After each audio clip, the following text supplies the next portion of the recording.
Hola, escriptores i escriptors i amants de les lletres en general. Soc Carla Gràcia i això és La Pàgina en Blanc. On viviu?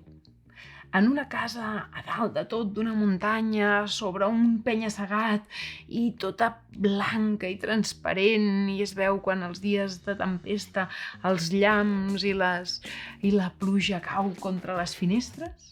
Viviu en un loft a Nova York industrial, tot molt metàl·lic i molt perfecte, en una casa amb roses a la porta, a la campinya anglesa. Quan pensem en un personatge, pensem també en el seu espai. Però els espais, a les obres, a les novel·les, poden fer molt més que només caracteritzar el personatge. I avui ho descobrirem. Avui aprenem a construir espais que donen vida a la teva història. Parlem amb l'editora Eugènia Brogi i fem una lectura obligatòria, Solitud, de Víctor Català.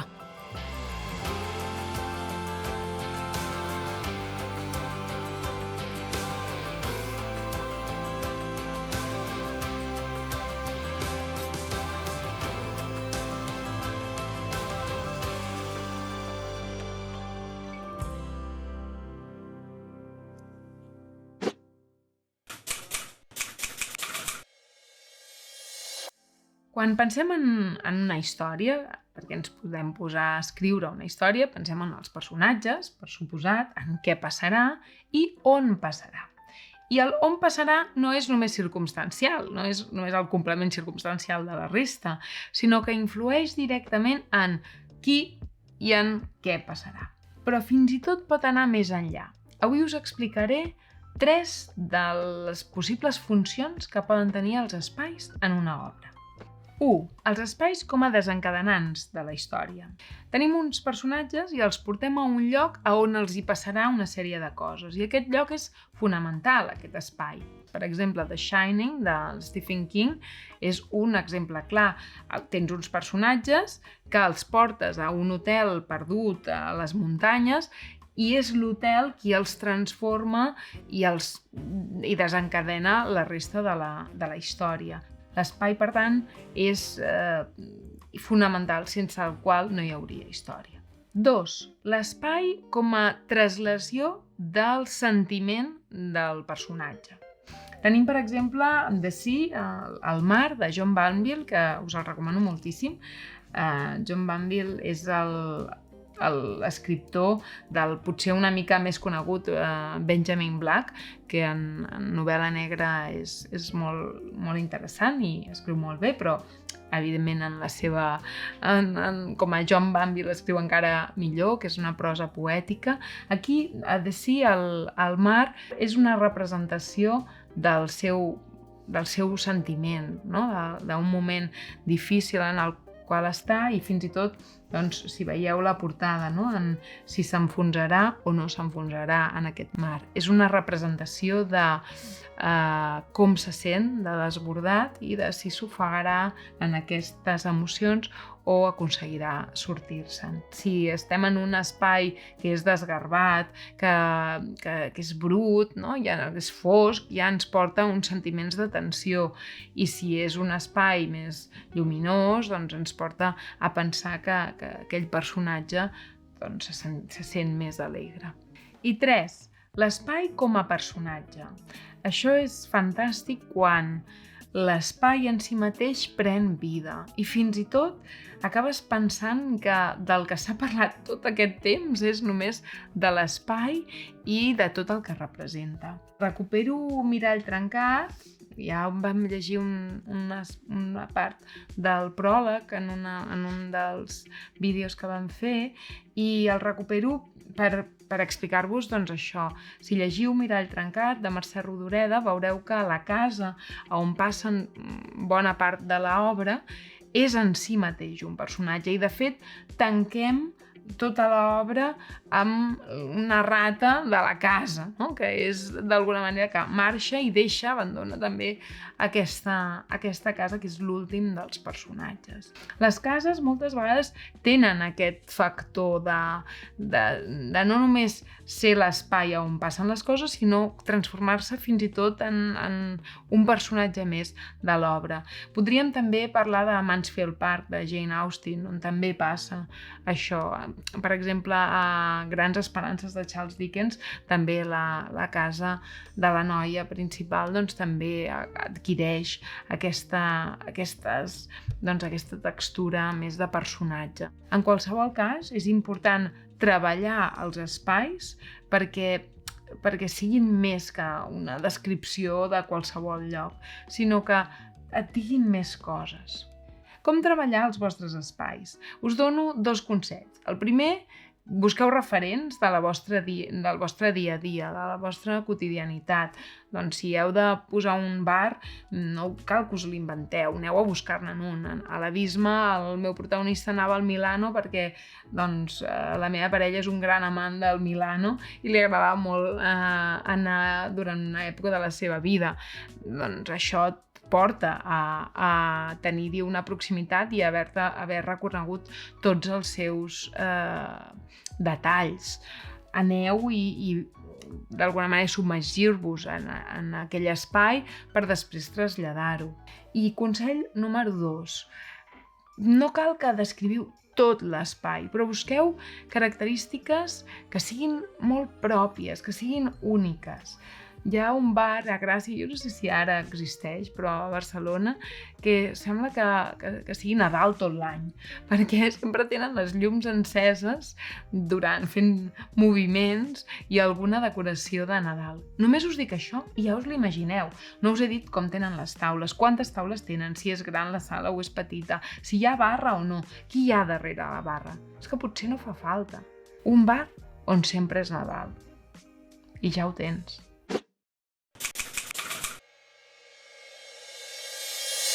Avui us portem un clàssic de la literatura catalana, un d'aquells que heu de llegir, perquè és bàsic de la nostra cultura, però que, a més, és una obra fonamental. És una obra densa, no us ho negaré, i té un vocabulari que potser en les últimes edicions s'ha adaptat, però és un vocabulari antic, perquè de fet és una obra escrita en el segle XIX i que té el vocabulari del segle XIX i a més d'una zona de Catalunya, que és la zona de l'Empordà, i que tenia també el seu vocabulari. Per tant, és una obra que no és fàcil, però com que tampoc ens agraden les coses fàcils, perquè si no, no seríem escriptors, doncs aquí us la porto. És Solitud, de Víctor Català. Fonamental. Víctor Català, que no és un senyor que es deia Víctor Català, sinó que és Caterina Albert, que lamentablement fa un temps moltes dones s'havien d'amagar darrere un pseudònim per poder publicar la seva obra. Ara a vegades també fins i tot t'ho planteges, perquè venen més obres d'homes que de dones, però per sort cada vegada va canviant això. Doncs per què us porto Víctor Català avui? Per què us porto Solitud?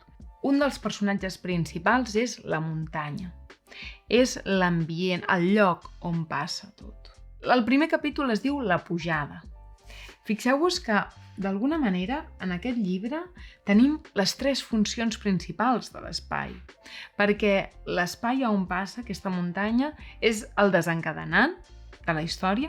Si la nostra protagonista no es casés amb en Matías, l'altre protagonista, i anés a la muntanya, tots els esdeveniments que passen allà no passarien i no tindríem el final que té. A més, la muntanya va canviant de colors, no? i de moments estacionals, i també és una representació de com es va sentint la Mila, la protagonista, en cada moment de la novel·la. I a més, en si mateixa, la muntanya és un personatge que també influeix en la història. I comença així. Passat Ridhorta, havien atrapat un carro que feia la mateixa via que ells, i en Matías, amb ganes d'estalviar el delit, preguntà al carreter si els volia dur fins a les collades de la muntanya. Fixeu-vos que comencem amb la muntanya. Comencem amb ella, en Matías i la muntanya. El pagès, rialler i encantat de trobar una estona de conversa, li feu de seguir de lloc a son costat en la post-travessera i digué a la Mila que s'ajuqués darrere d'ells sobre el bossat. Ella gauaità amb agraïment en aquell home desconegut que li feia semblant mercè.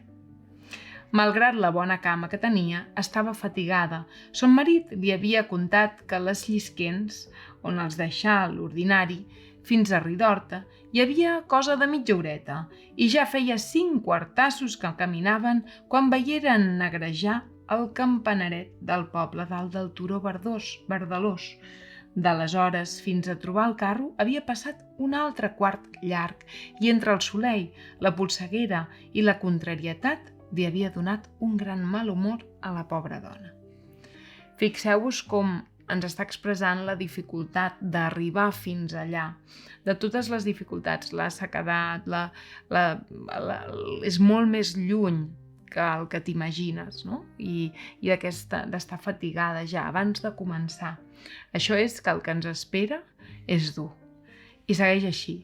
Tantost, encauada en son niu de l'estora, amb el farcellet de la roba al caire i l'esquena arrimada a un coster, es desfeu el mocador que duia com una tauladeta sobre la cara i agafant-lo pels becs, l'esbategà contra les galtes. Estava calorada i l'aire fresquívol del mocador li passà pel coll i polsosos com una manyaga dolça i una mica esgarrifadora que la resseguí tota. Més, al parar de ventar-se, es trobà més reposada i serena per aguaitar les belleses d'aquells camins que tantes vegades li havia ponderat en Maties. I aquí comencem una descripció important sobre els paisatges. Els paisatges que l'acompanyaran durant aquest viatge interior.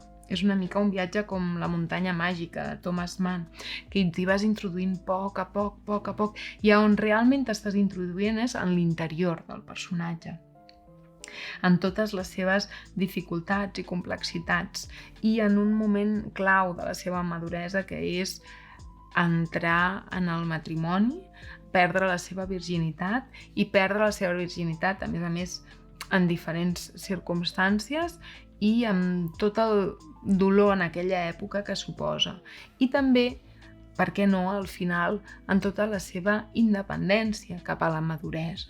Llavors és una pèrdua que representarà la muntanya i que la representa com és, feixuga, acalorada, difícil, i que en Maties la porta del bracet fins allà i la deixa una mica a la seva mercè, com molt bé diu, per després haver-ne de sortir sola.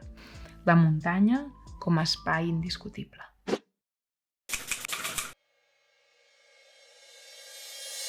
L'Eugènia Brogi és una editora de referència a casa nostra.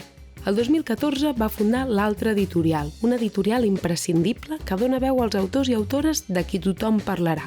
Sembla que ho hagis tingut tan clar tota la vida, que no sé si de petita, la petita Eugènia ho tenia tan clar i sabia que es volia dedicar als llibres.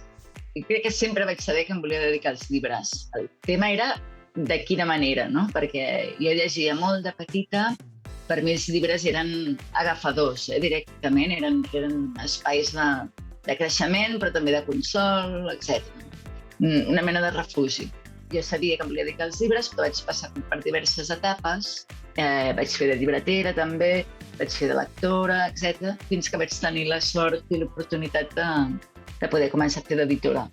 I aquí ja m'hi vaig quedar, perquè realment ja vaig veure que era l'espai on jo em sentia més còmoda i jo creia que podia aportar més.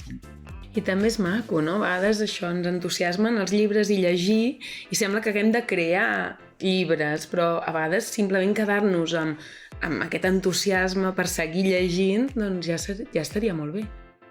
Exacte. Bueno, jo també penso que la professió d'editor té una part creativa, no? Perquè tota la idea de catàleg, després com treballes el llibre al text, després com treballes el llibre objecte, perquè sí que hi ha una part creativa, que òbviament no és comparable amb la de l'escriptor, però sí que em sento bastant realitzada en aquest sentit. I després el gran perill, jo crec, d'editorial, sobretot per la gent que portem ja molt de temps treballant en el món editorial, és que perdis aquest entusiasme, no? Que perdis aquesta relació amb els llibres tan espontània i tan entusiasta i tan íntima també, no? I que de cop et tornis una mica per entendre's, un buròcrata, no? De la literatura. De quin eix l'altre? És a dir, d'aquesta recerca per mantenir aquest entusiasme per als llibres? En certa manera, sí. Per mi, la part de descobrir autors és bàsica. O sigui, m'encanten els clàssics i podria publicar clàssics també, però el que realment m'agrada és això, descobrir veus noves. No cal que siguin veus catalanes, que també, òbviament, però no cal que impliqui la feina de treballar el text només. El simple fet de descobrir una autora per algú, per mi mateixa, per començar, i després per algú, és el que més em motiva, és el que més m'agrada de la meva feina. I com ho fas? Perquè això és certament creatiu, és a dir, no tothom té la capacitat de saber si algun escriptor o escriptora té talent, si hi ha aquesta vibració, què és exactament?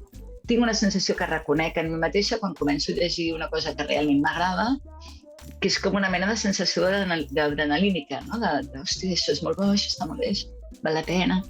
Quan penses els dubtes és quan el llibre realment, d'alguna manera, t'ha tocat d'alguna fibra íntima importantíssima. Llavors aquí ja no dubtes, és igual. Encara que no el vengui, el vull fer. I per a algú que ens estigui escoltant, que sigui un embrió d'escriptor o escriptora, clar, tu parles del talent i una de les preguntes que més ens fan a la pàgina en blanc és «Tinc talent, jo?» I ens és molt difícil de respondre. Tu què respondries, Eugènia? És molt difícil, realment, perquè és molt difícil detectar-ho tu mateix i després el talent pot ser una cosa enganyosa, no? També pot ser que simplement no hagis trobat la veu encara i per tant sembla que no tinguis talent, però després, a còpia de treballar, acabaràs trobant el teu espai i allà podràs créixer. O al revés, potser has fet un llibre que és només un llibre. Per tant, crec que el talent és una cosa imprescindible i que s'ha de reivindicar també. Hi ha gent que té talent i hi ha gent que no en té. Ara tothom té un ordinador amb un teclat. Tothom pot escriure una història, tothom té alguna cosa a dir, però no tothom la sap dir bé, no tothom la sap dir d'una manera original o interessant, i per tant no podem confondre el redactar amb escriure.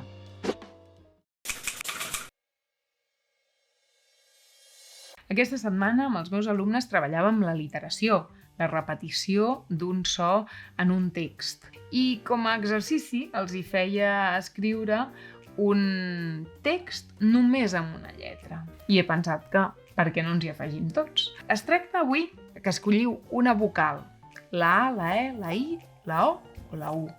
I amb aquella vocal, només amb aquella vocal, escriure un text, que no serà de moltes pàgines, però només que aconseguiu escriure una frase, només una frase amb sentit una mica llarga, ja us sentireu orgullosos. Fins aquí el capítol sobre els espais. Sabeu que podeu recuperar els nostres programes a FibraCat TV a la carta o a les meves xarxes socials. I si ens voleu deixar qualsevol comentari, estarem encantats de rebre'ls, de contestar-vos el més aviat possible i, si podem, d'incloure els vostres suggeriments. Així que endavant, seguiu escrivint i que passeu molt bona setmana.